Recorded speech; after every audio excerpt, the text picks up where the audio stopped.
What's your full name? And would you happen to know why you were given that name? Douglas James Horton.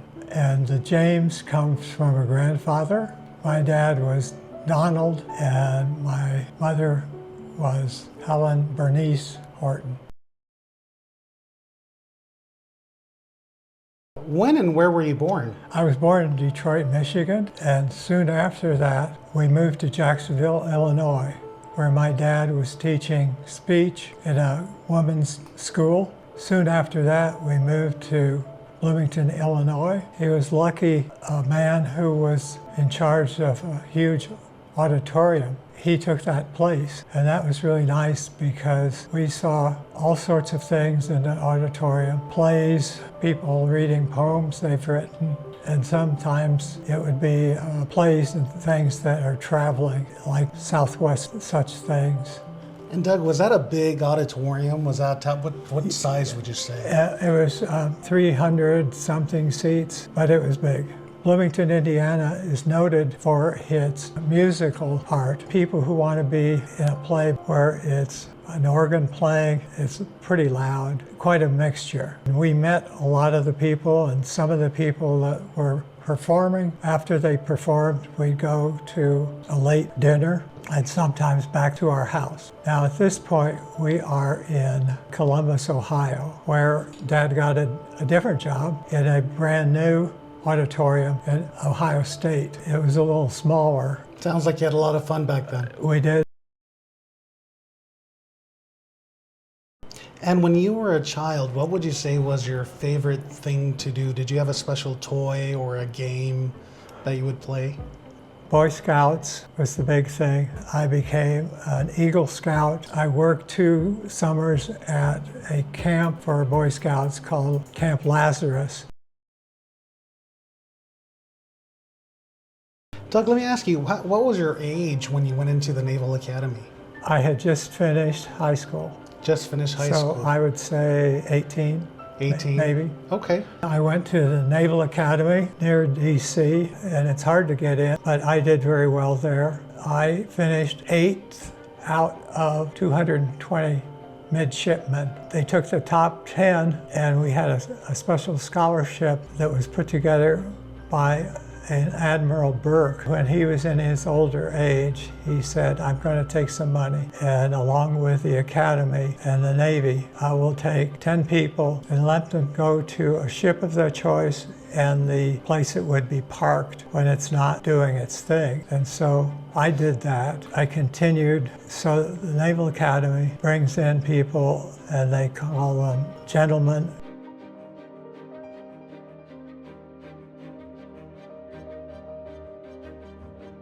And be good to everybody. And one funny thing is... Good morals, right? Yes, because they gave us how to dance.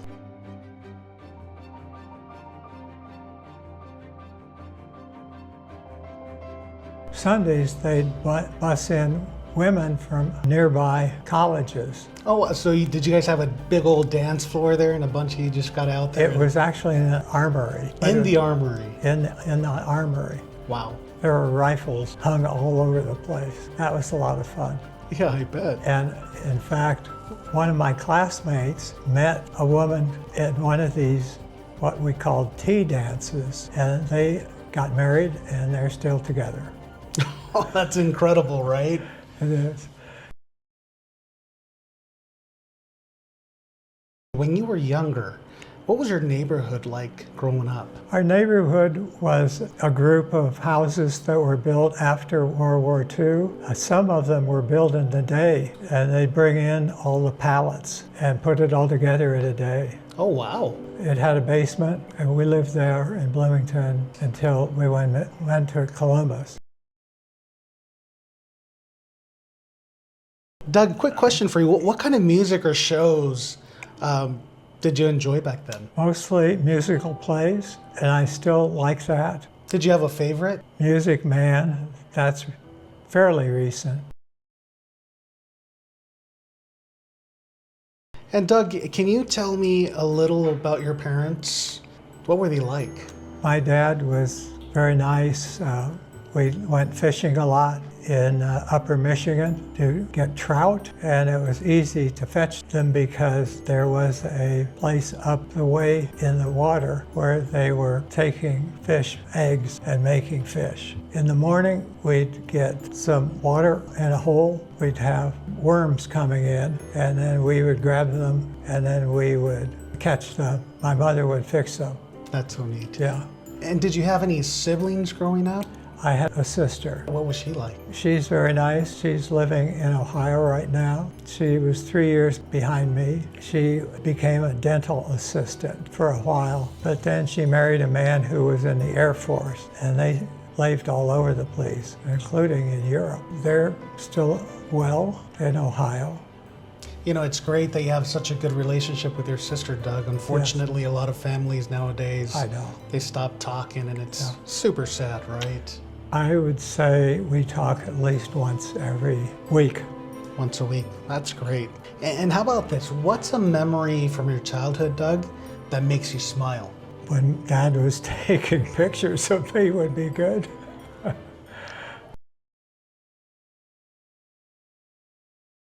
I was lucky to be in a good schooling. Bloomington had what's called a laboratory school. We were always singing. There was a piano in every room, so we sang a lot. I'm still singing.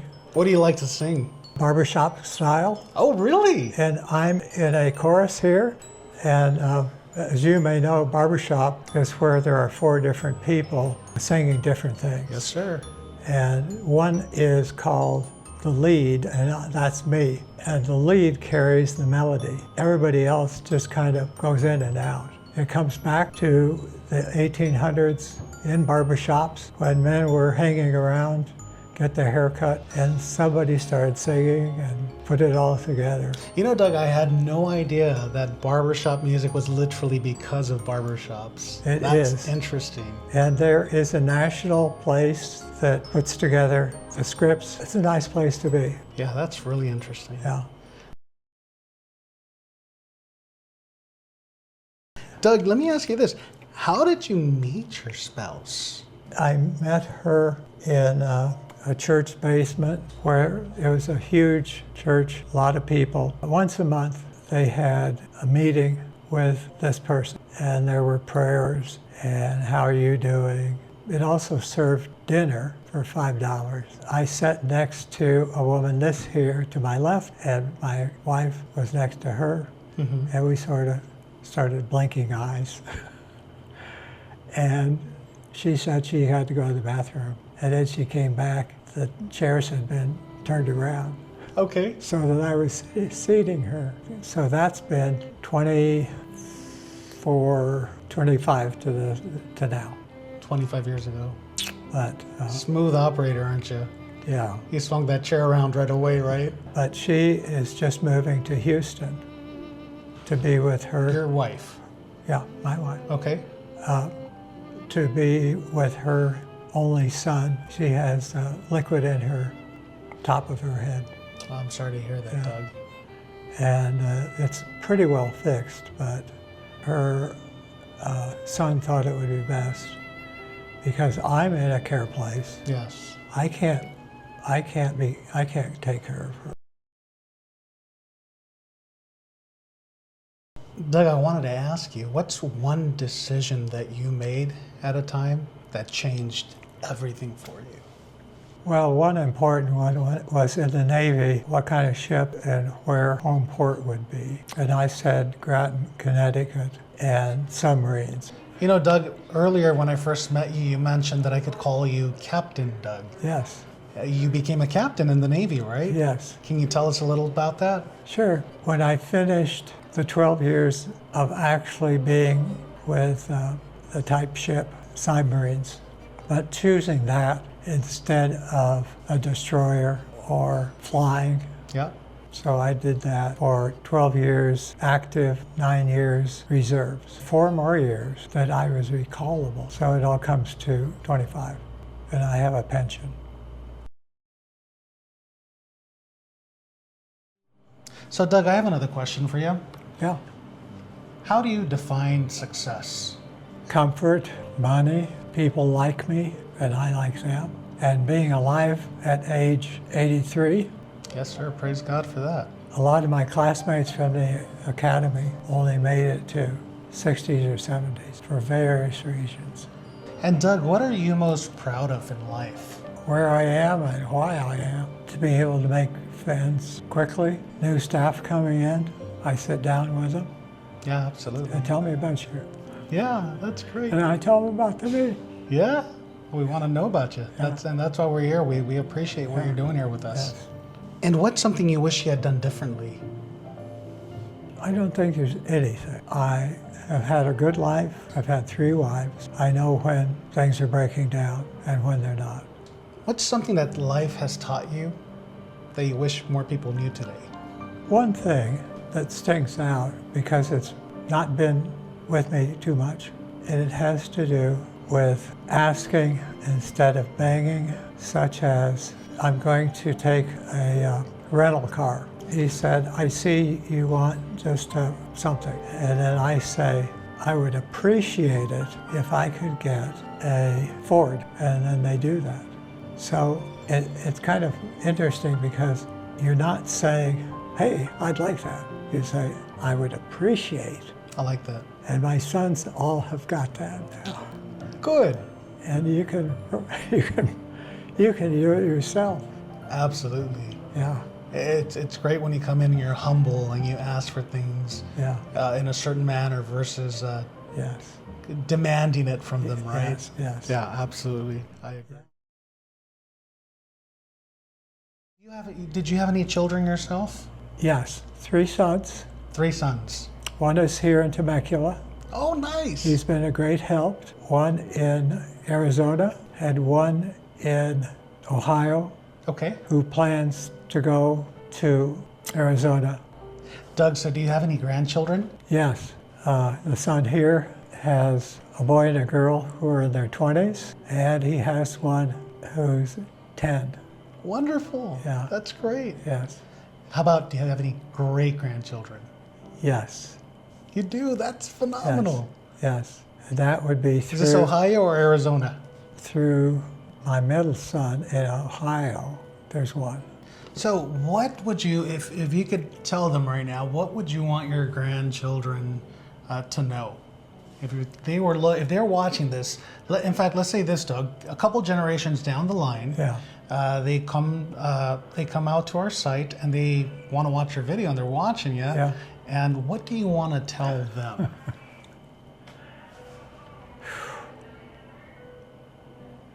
Be nice to people, be nice to yourself, study hard, get enough money that you're living well, driving nice cars.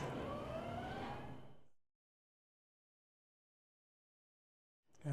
Now, Doug, what's one thing that you've always wanted to do but have never had the chance to do? See more places in the world. I've been to most of Europe, but somehow skipped India. I have not seen. But on the other hand, I've been to New Zealand. New Zealand. Yeah. Yes. Nice place. How was it out there? It's very nice. I bet. Yeah. Weather? About the same, except turned around.